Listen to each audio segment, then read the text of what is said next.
I've made films with people, and they said, look, I don't care what really happened. I'm making a movie here. And I always think, well, I get that. Can we find out what really happened then and see if that is, we can make that manifest on the stage as opposed to just making up something whole cloth? Even in some fictional movies that take place with a true procedure or actual history behind it, that's where I automatically go to, is let's find out what actually happened. And Paul gave sort of a tacit carte blanche to go figure out everything. Go find out everything you can. And on the day, of course, we'll try to incorporate as much empirical truth as we can. And so based on that, the first thing I said to Richard Phillips when I met him was, I'm going to say things you never said, I'm going to do things you never did. But that's just the nature of the compression that must happen in order to get the story. Beyond that comes a version of the truth that you must shoot for. We all know the confines of how hard it is to make a good movie, period. But if my job as the actor is to go out and load up myself things that are said or unsaid of the real circumstance, the real man, the real procedure, the real behavior, well then I have like almost I have a greatly annotated screenplay that I get to work with, because I find particularly for Rich Phillips, I just found out the incredibly complicated, I call it an algorithm that goes on in his head just to run a ship, period, much less the new trigonometry that has to enter into it when two skiffs appear on the horizon and those guys have guns. Then this whole other thing has to begin.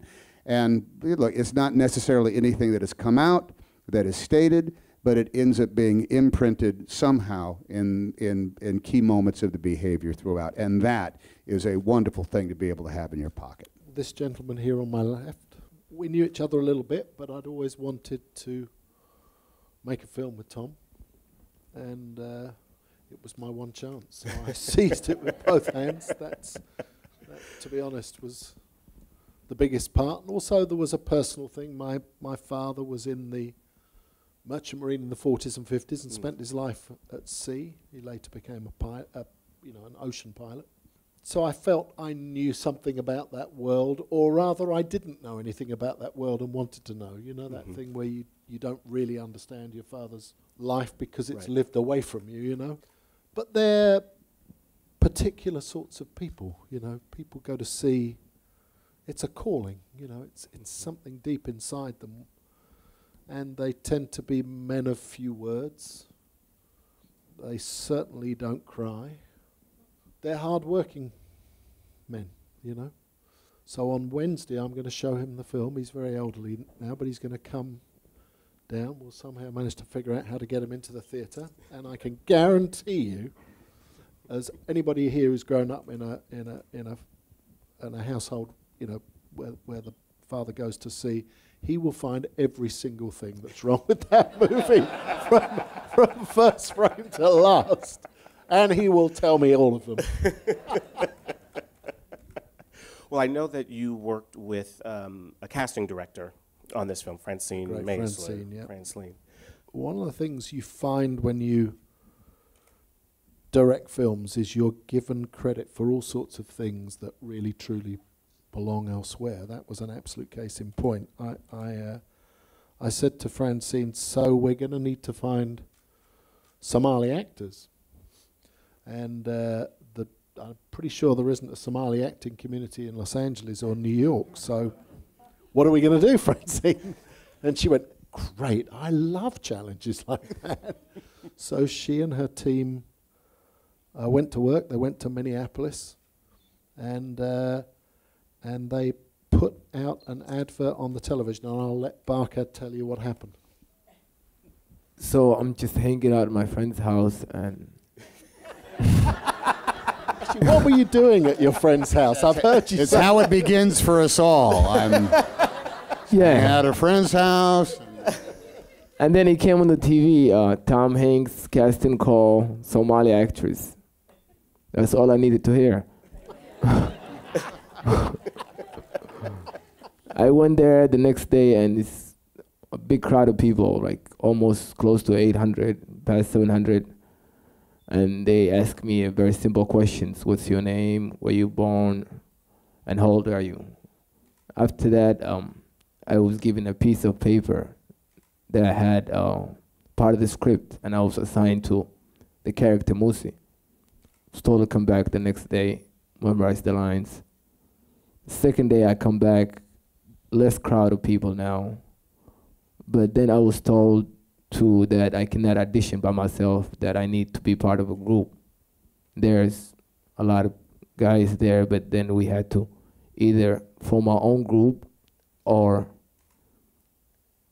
wait until we became part of a group.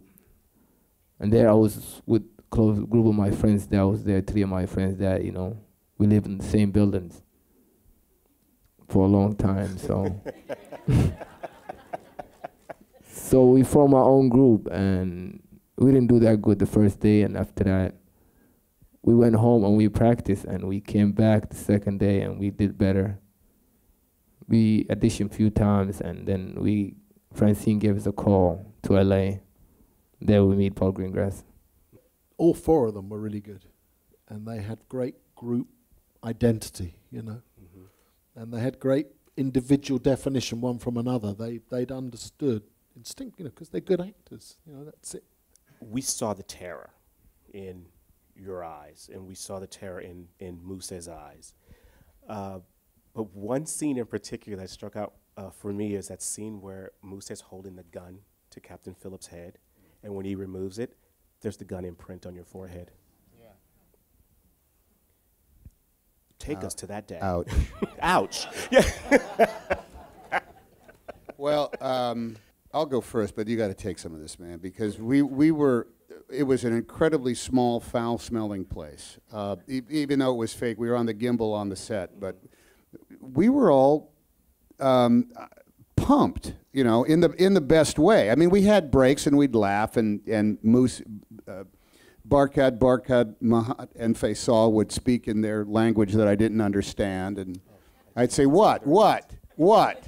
And they were arguing about something. Who knows what went on? But then we would get back into it, and we were. It's environmental more than anything else. It starts, and it almost always went on for a very long time. We never did. I don't think we ever did scenes that lasted, 40 seconds or 30 seconds. They were all 6, 7, sometimes 12-minute scenes.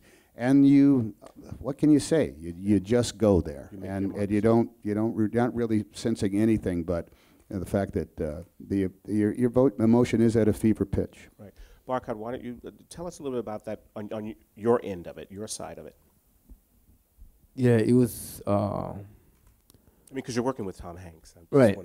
That scene. And you're pushing guns in his head. Well, the gun part. You make me feel like, it was all him. I'm not Olivia de Havilland for crying out loud, Jeez. Yeah.